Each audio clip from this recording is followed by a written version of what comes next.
In today's market, purchasing a home is quite a struggle, which means if you want to purchase a home, view some properties that you like best and submit an offer on one of them, it's guaranteed that you are going to try a couple of times till you get a feel of what's going on and come with the best terms and conditions possible to win.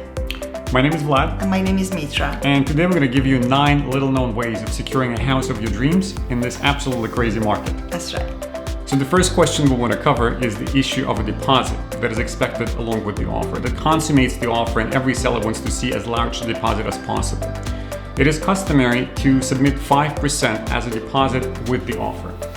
So let's give you a bit of a context of what's happening when you're working with a bank. So when you're securing a mortgage, you'd be expected to submit anywhere or furnish anywhere from 10 normally to 20% as a down payment for the bank. And the deposit that you're submitting along with the offer is going to be applied against that down payment. So if your deposit is 5%, the down payment that was expected by the bank is 20%, you'll need to come up with 15% on closing. What we would suggest is that you consider increasing the deposit that you submit with the offer from 5% to 10% or even higher. It's completely up to you. What that's going to do is going to give this feeling of security to the sellers. And when you're looking at offers that are very close or even the same, that will give you the edge when you're competing against 20 to 30 other offers on the same house, which, however strange this sounds, is a norm in this marketplace. Another important point for you to consider when you hire a buyer agent is to determine if he or she is capable of creating good rapport with the listing agent and be in great communication with the listing agent and ask a lot of great questions. Why is that important? Of course, you put all your trust to your agent, and at the same time, the listing agent has the duty to keep all the private information that the seller shared with the listing agent. But in the meantime, there are so many questions that can be asked that the listing agent simply can share, and it would help you to win and increase your chances. Point number 3 is related to helping sellers see you as a person, see your family as a family, as opposed to just a set of numbers on a piece of paper on the offer that your agent is submitting on your behalf.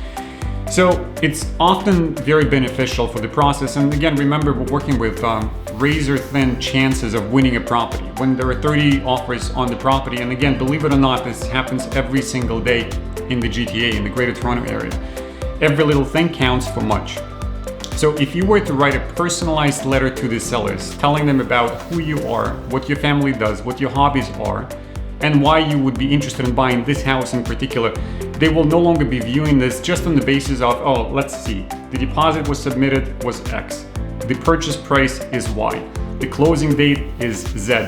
So no, they will look beyond that, and if they're comparing offers that are very similar on those terms, that letter might provide you the winning edge. Another important point for you to consider at this time is to review the pre-inspection report. Pre-inspection report nowadays is available by the listing agent, and you can simply review it in details, and if you have any questions, you can simply ask before the offer presentation.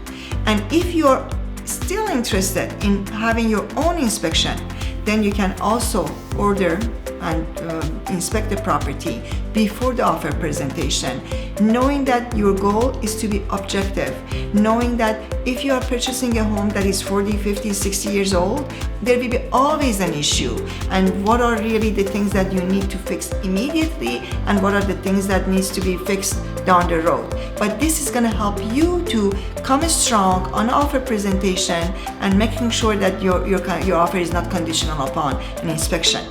Okay, so Mitra just now was talking about the pre-inspection report for a house or a home. That's very, very important for one single reason. You have to be ready to submit an offer that has no conditions, and the real estate jargon is called clean. The offer is clean. In other words, when you sign it, when the seller sign it, you submit a deposit check, it becomes binding right away. There are no conditions or contingencies upon which this offer is dependent. It can fall apart.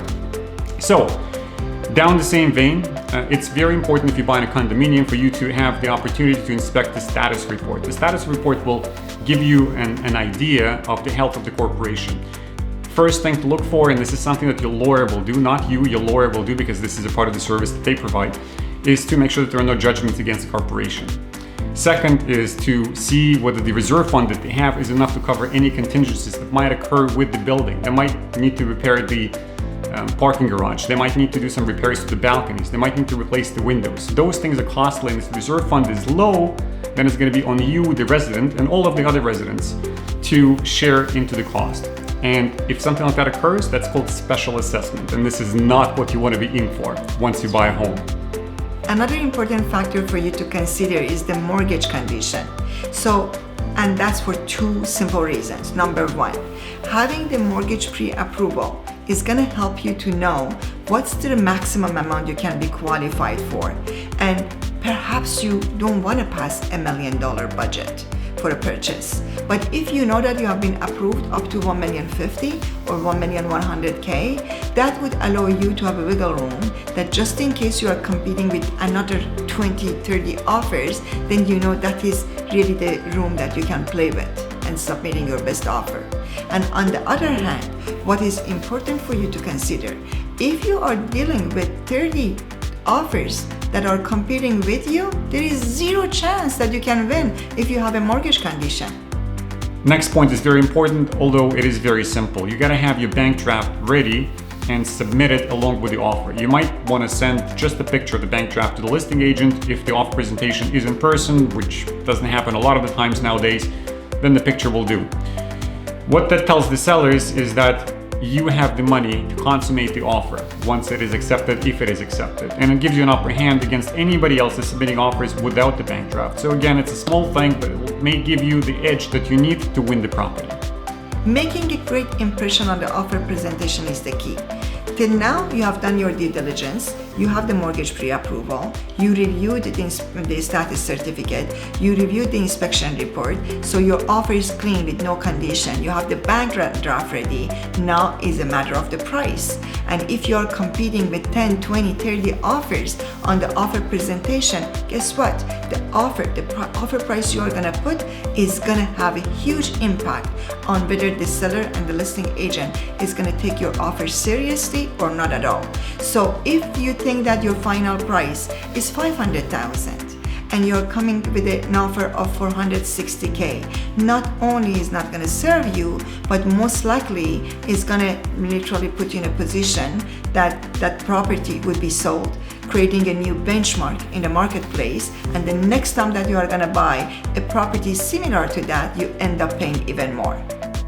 All right, so up to this point, we've given you 8 different thoughts on how to help you secure the house in this crazy market. We've saved the best one and the most important one till the very end. And the most important point is that you have to have an agent whom you trust 100% by your side, representing your interests. In any negotiations that we're discussing in this video, you're not going to be talking directly to the sellers, and you will not be dealing with the listing agent either. All the communication happens through your agent that is representing you as a buyer, and they will be negotiating on your behalf.